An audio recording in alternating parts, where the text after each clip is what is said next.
एक चोर था। उसका नाम था राजू। हालांकि था तो वो चोर, मगर वो एक निहायती ही शरीफ इंसान था। वो चोरी इस वजह से करता था ताकि जिन लोगों के पास पैसे हैं उन लोगों के पैसे चुराकर गरीबों में बांटे जा सके। राजू बहुत ही शातिर चोर था। वो पुलिस की पकड़ में आता ही नहीं था। दिल्ली के रोहिणी में एक घर में चोरी हुई। उस घर के मालिक सोहन लाल जी पुलिस स्टेशन पहुंचे और उन्होंने थानेदार को बताया, अरे कोतवाल साहब, कल रात को मेरे घर पे चोरी हो गई।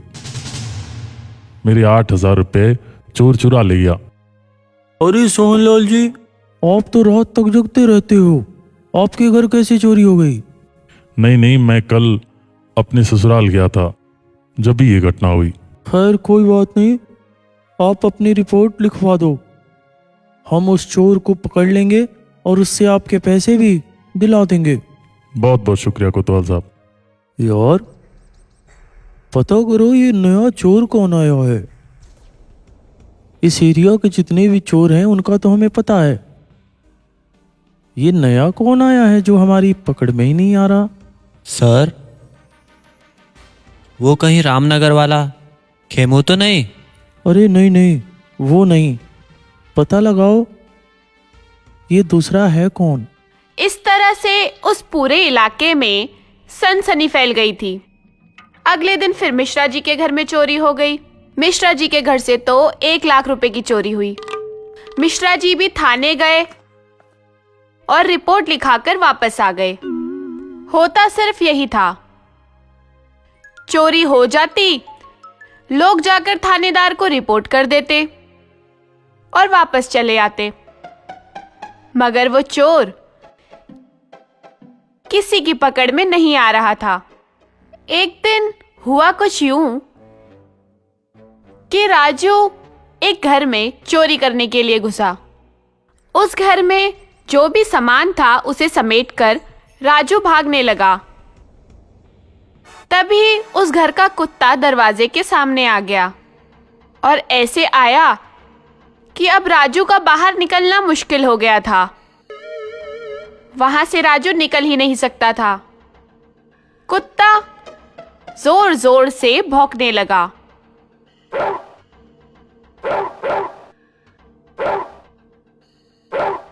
राजू जैसे ही आगे बढ़ने की कोशिश करता, कुत्ता भी आगे बढ़कर काटने को तैयार हो जाता। राजू की मुश्किल बढ़ गई। इतने में मोहल्ले वाले भी जाग गए और उन लोगों ने राजू को पकड़ लिया। राजू को पकड़ने के बाद मोहल्ले वालों ने पुलिस को फोन किया। पुलिस को फोन करने के बाद जब पुलिस आई, इतने में वहां भीड़ बहुत ज्यादा इकट्ठा हो गई।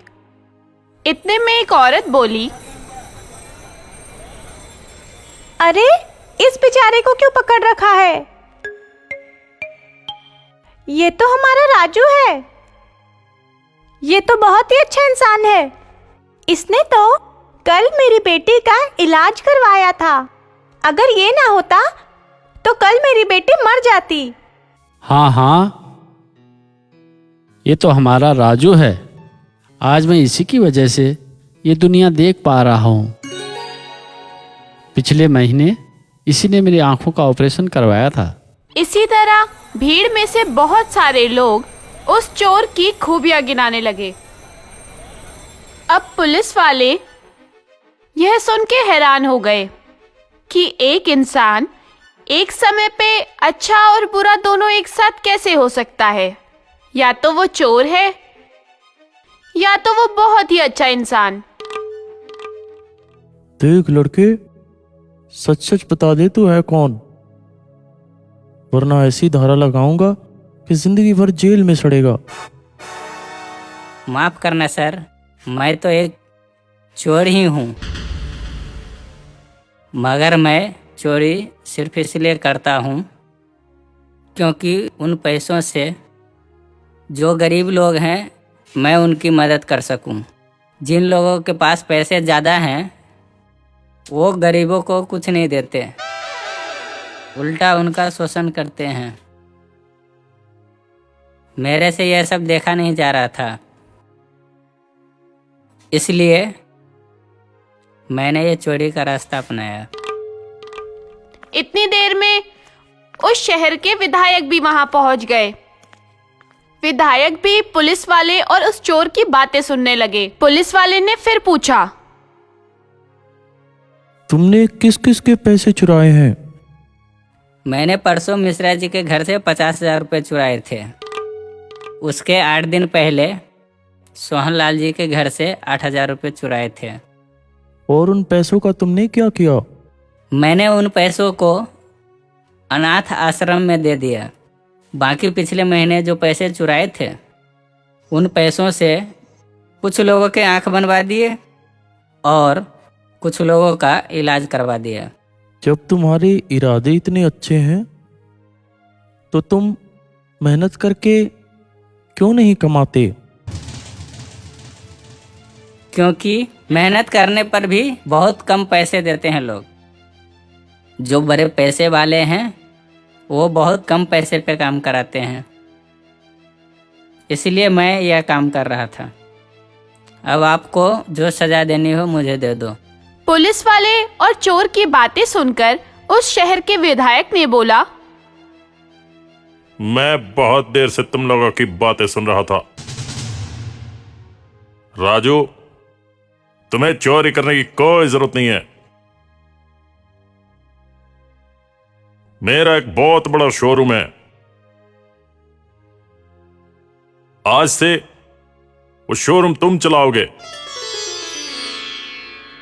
और उस शोरूम से जितनी कमाई होगी उसका 50% तुम रख लेना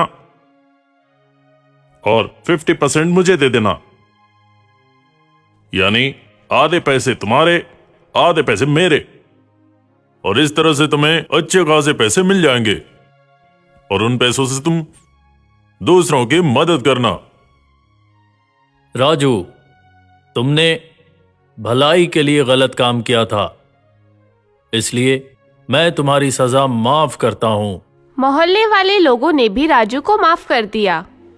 उसके बाद राजू एक आम इंसान की जिंदगी जीने लगा और शोरूम से आए हुए पैसों से अब वो लोगों की मदद करता था और दूसरों के काम आता था।